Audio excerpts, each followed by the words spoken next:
Iranian Parliament Speaker Mohammad Qalibaf, he has hit back at the US President Mr. Donald Trump after Trump shared an edited video claiming that Iran has admitted defeat and was facing hunger.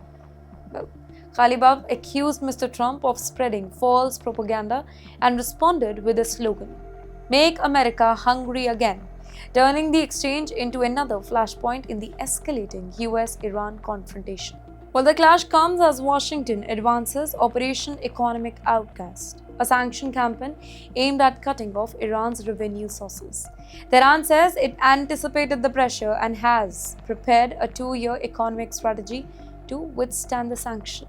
While the United States has imposed new sanctions on Iranian individuals, Iranian companies, and Iranian ships accused of supporting Tehran's military activity, cyber attack, and illegal oil trade as well. Here, Washington says that the target include network that is involved in weapons procurement, intelligence gathering, cyber attacks, and the movement of Iranian oil. The US also sanctioned Dadeh-Negar's startup studio and Iran's Islamic Revolutionary Guard Corps Cyber Electronic Command. Washington accused Dadeh-Negar of using the commercial Chinese satellite images to help Iran identify the US forces and bases in the Gulf.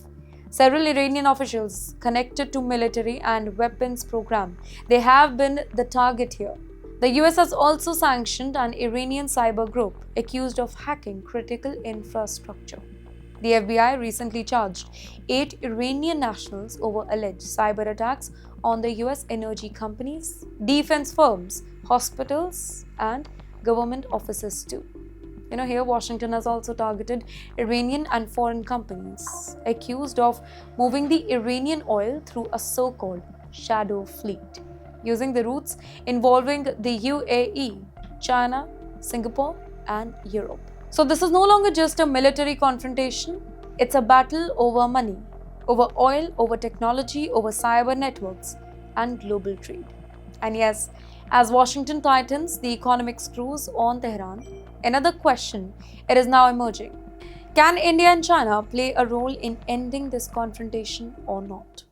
Former US Secretary of State Hillary Clinton wants India along with China to help Donald Trump get out of the war with Iran.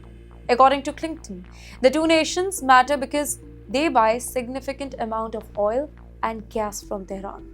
Speaking to C-SPAN, she said that the key to opening the Strait of Hormuz, it could lie with China and India. Let me quote what she said. "If you want to figure out how Trump could get out of this, I think the key is probably China and India." That's what she said.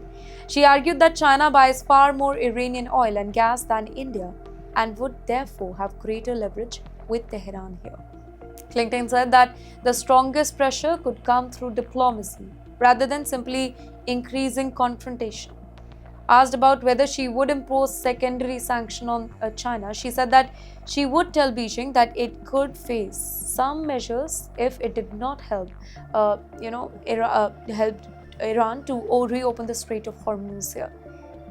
The Strait of Hormuz.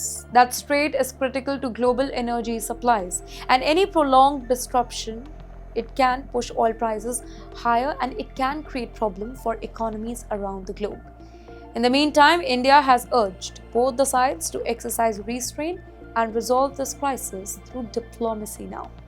Yes, at the very same time, Washington has expanded its sanction campaign against Iran.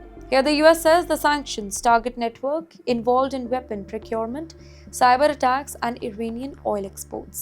And this puts India in a very complicated position if you see.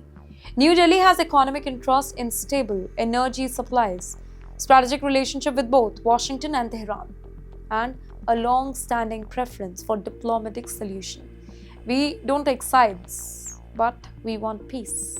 And yes, while India and China are being discussed as possible diplomatic pressure point, the skies over West Asia, they are once again drawing attention to an American F-35.